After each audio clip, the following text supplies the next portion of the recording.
I do just want to jump into a little bit around how work itself is changing. And as you can probably imagine and see around you, work is changing really bloody fast.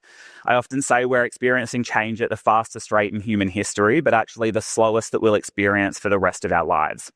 So things are moving quickly, work is changing fast, and that means I have a lot to get through in a very short space of time. So a whistle-stop tour on some of the big things we're seeing at the moment to align on a bit of context before we do our deep dive.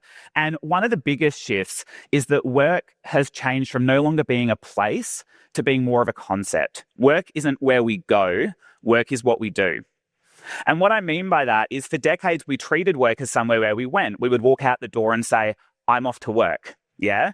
But now we don't do that because for a growing number of people, work can be done from so many places and spaces.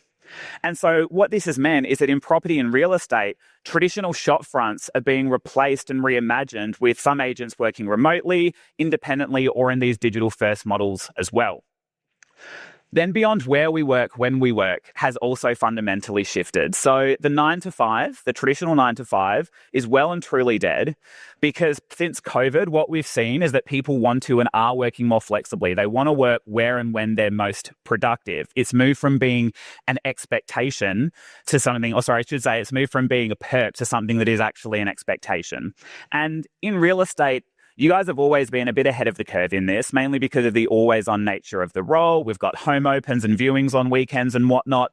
But then we have the tension that we have to balance around overwork and burnout, which we touched on yesterday, particularly as our boundaries increasingly blur. We've also then moved from the industrial age to the digital age, and now it's all about human-centric work. So what I mean by that is that in the industrial era, we did a lot of work with our hands, and people felt like they were cogs in a machine. But now it's all about creativity, it's about connection, it's about collaboration, which is quite interesting when we think about it. As we see the rise of all things technology, work is actually becoming more and more human.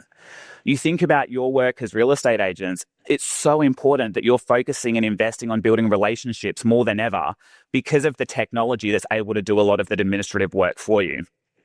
And so this is really seeing a shift in real estate agents rethinking things like culture. Because again, it's no longer enough to just offer high commissions. We also have to think about how we value and support our employees, and they want to be part of something bigger that really aligns with their values.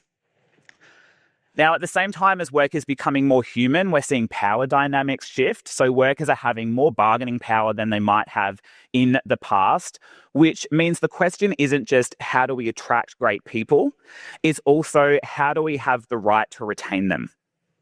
Yeah, and correct me if I'm wrong, but from the conversations that I've been having with real estate agents, many of them have been saying firsthand that what they're seeing is that younger agents in particular are a lot less loyal than they used to be, and that they're more driven by flexible, values-driven brokerages or platforms that offer greater levels of autonomy or increased levels of support.